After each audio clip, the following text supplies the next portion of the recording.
Bonjour à toutes et à tous et bienvenue sur ce nouveau numéro de Piste.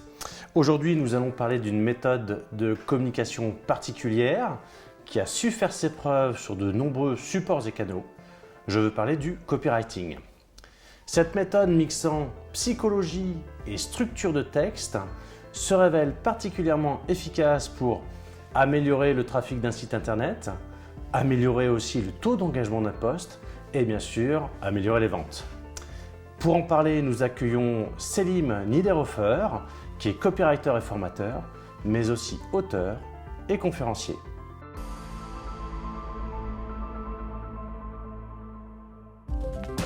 Bonjour Selim. Bonjour Fabrice. Tu vas bien? Ah au top, bonne journée. Super, très bien, tu es en vacances je crois.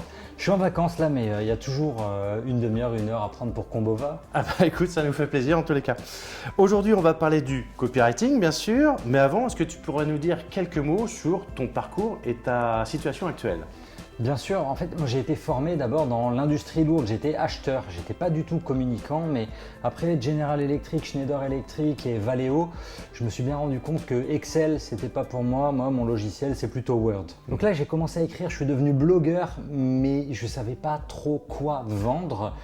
Rapidement, j'ai rejoint le leader du marché dans le secteur de la séduction et là, il m'a mis le pied à l'étrier du copywriting. Vraiment, il m'a commandé des articles, il m'a commandé des mails, il m'a commandé des e-books et un jour, il m'a dit « Est-ce que tu sais écrire la page de vente ?» La page de vente, c'est un peu comme une fiche produit. Tu vois, quand tu arrives sur le site de la Fnac ou Le Bon Coin, tu as une fiche produit. Pour vendre des formations, c'est pareil. Il faut cette fameuse fiche produit, cette page de vente. Et là, moi, je ne savais pas comment faire. Il m'a appris à faire ça, il m'a mis des livres de copywriting entre les mains. On est en 2010 et aujourd'hui, en 2024, quand on enregistre, je suis formateur. Je suis toujours copywriter, mais je suis aussi formateur en copywriting. J'écris pour des petits groupes, des coachs, mais aussi des mastodontes. J'ai formé des groupes comme Orange, comme O2. J'écris pour Velux, je forme Léon Gross. Vraiment, c'est ultra intéressant comme discipline. D'accord. Donc aujourd'hui, tu aides les entreprises à trouver les mots justes pour vendre et davantage engager leur communauté, c'est bien ça quoi. Bien sûr, les besoins des entreprises sur la communication, c'est vraiment hyper vaste, comme vous le savez ici aussi, et il faut trouver les bons mots, ok? Et pour ça, ils ont besoin à un moment de réfléchir comment est-ce qu'on a la même communication sur tous les canaux et comment est-ce qu'on améliore. Ça, c'est exactement ce que tu as dit. Comment est-ce que quand sur notre page principale, on a un formulaire, j'ai 1000 personnes qui arrivent sur cette page, mais j'ai seulement 3 qui remplissent le formulaire, j'ai un problème de conversion. Le copywriting, ça sert à ça, à faire en sorte qu'il y ait plus de gens qui lisent correctement, qui arrivent jusqu'au formulaire et qui aient envie de remplir vraiment. Parce qu'à la clé, c'est la conversion, c'est l'argent. On en vient à la seconde question et avant je fais un petit aparté. Pour ceux qui ne connaissent pas, c'est bien de différencier les deux homonymes que sont copywriting et copywriting. Le premier c'est pour le légal et forcément le deuxième c'est celui qui nous intéresse aujourd'hui, c'est l'art de trouver les mots. Est-ce que tu peux nous donner une définition assez synthétique de ce qu'est le copywriting? Je vous dirais c'est écrire mieux pour vendre plus, ok?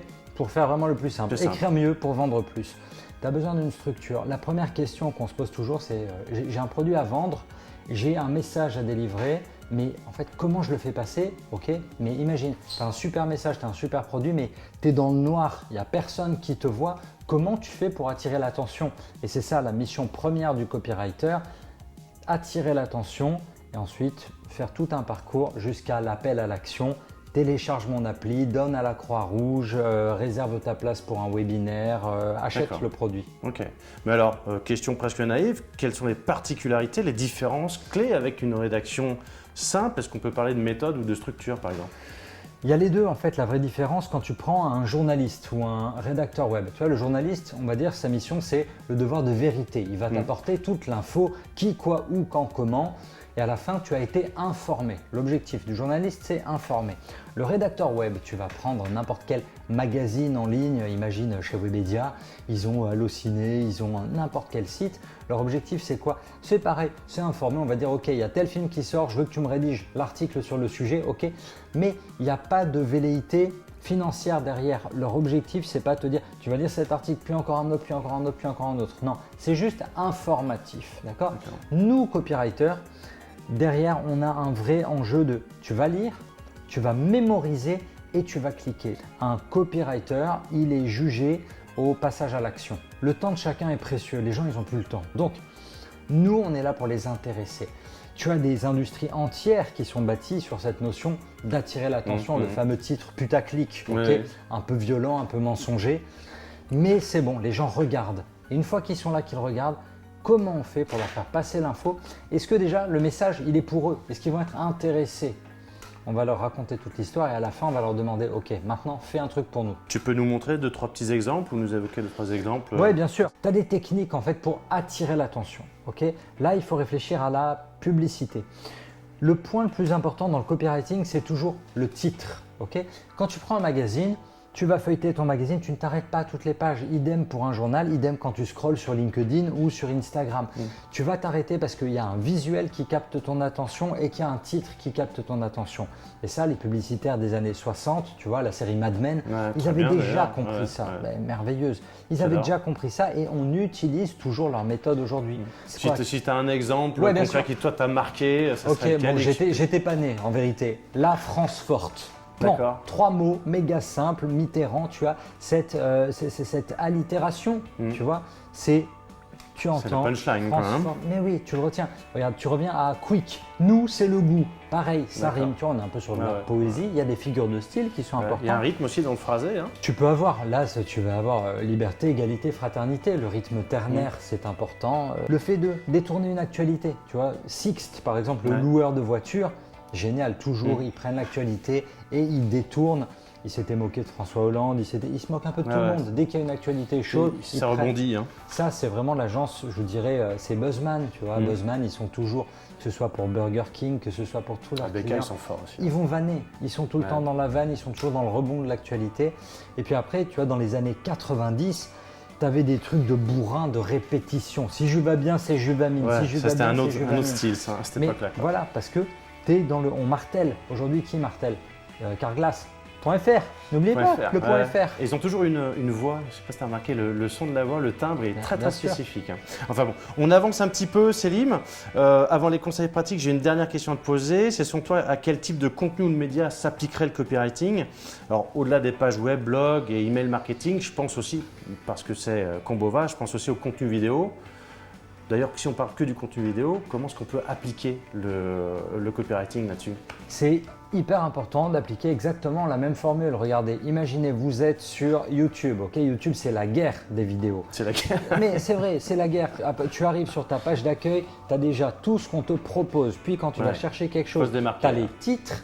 Puis, tu vas avoir plein de miniatures. Tu es en train de regarder ta vidéo, tu mets pause, tu as toutes les miniatures de tous tes concurrents qui s'affichent. Donc, effectivement, le visuel, on t'explique qu'il est hyper important, engageant. Un gros titre, pas une phrase qui ferait 7 mots ou 10 mots. Non, 2, 3 mots, 4 mots maximum, exactement. C'est la titraille à l'anglaise. Les Anglais, pour ça, c'est vraiment les meilleurs. Daily Mail, le Sun, ils sont très forts pour faire des titres courts. Il faut que toute l'info, il y ait un lien. Il faut que ton combo photo, titre, sous-titre soit cohérent et donne envie. Et lisible en un regard. Mais voilà, et après quand tu es dans la vidéo, tu as vraiment tes 5 premières secondes, 15 premières secondes maximum pour attirer l'attention. Restez là, vous avez cliqué, mais en fait ce que je vais vous apprendre, c'est pour vous rester ici. Parfait. Merci Selim pour toutes ces infos. Je te propose maintenant de passer à la suite, c'est-à-dire la partie conseils pratiques.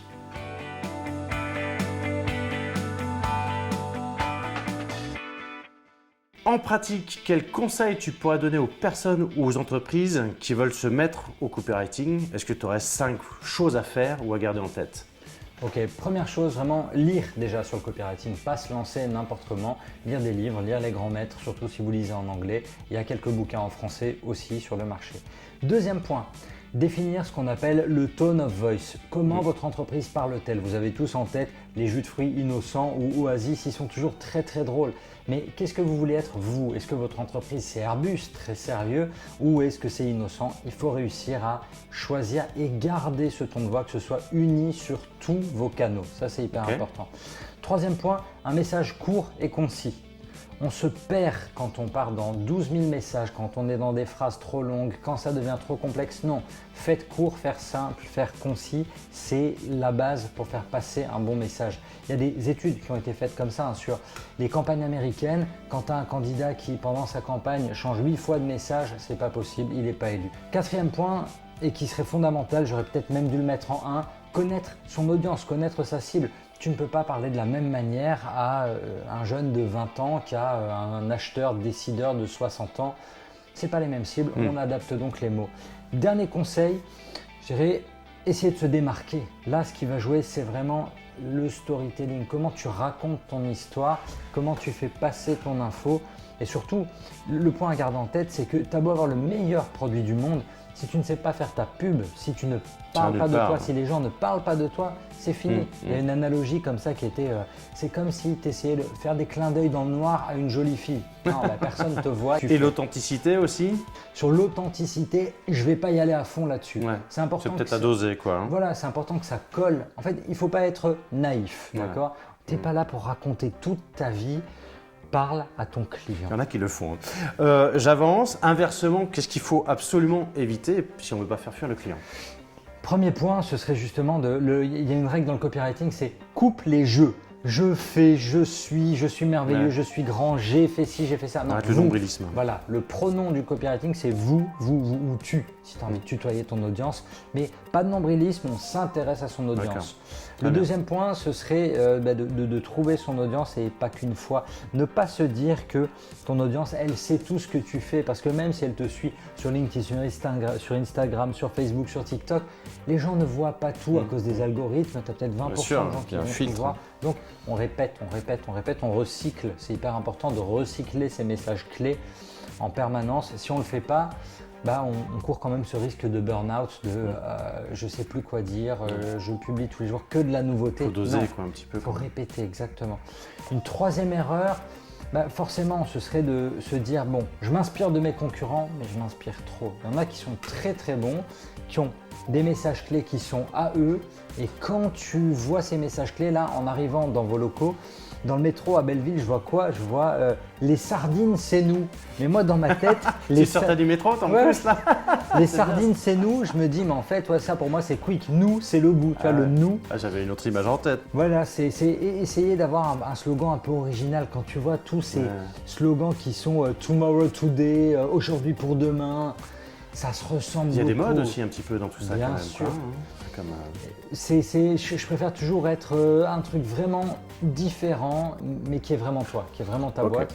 Et peut-être la quatrième erreur à éviter, ce serait de se dire que je sais tout, je reste figé. Non, parce que les modes, effectivement, elles évoluent. Les modes de communication évoluent, les algorithmes évoluent, les plateformes évoluent. Aujourd'hui, je vois encore mais c'est ça qui est intéressant, c'est que même si ça évolue, ne pas forcément surfer sur toutes les tendances. Là, tu vois, je suis sur un magazine, je vais lire, je sais pas, Le Point, l'Express, Nouvelle Obs, des trucs comme ça. Quand tu vois de la pub print, quand tu vois du papier avec des coupons à découper et à renvoyer, ça marche encore. Voilà, il faut vraiment connaître son audience, ta structure des âges, la pyramide des âges en France. Nos seniors, ils vont découper, ils vont renvoyer, ils vont mettre le timbre, ils veulent leur brochure. Nous, tu me dis une brochure, vas-y, laisse les arbres tranquilles, je vais juste scroller sur ton site, je vais regarder. Donc, s'adapter toujours à sa cible et pas essayer de faire débarquer ton audience de seniors sur TikTok, tu vois. Il y a des choses qui ne sont pas possibles.